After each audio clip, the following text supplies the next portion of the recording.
Aku pengembara.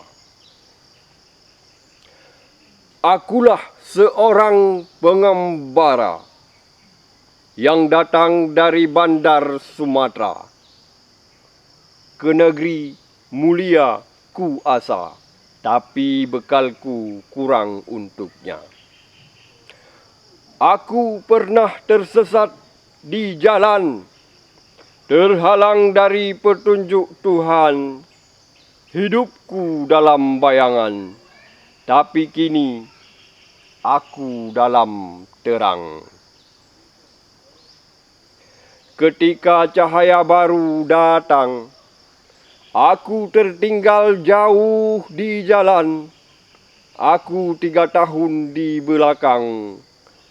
Ku tebus utangku pada Tuhan.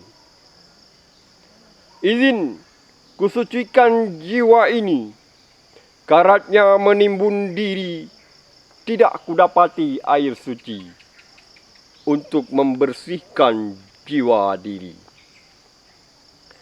Ku basuh dosa setiap saat, senantiasa ampun ku harap. Aku berpuasa dan bersujud, ku hadap diri pada Yang Ma'bud.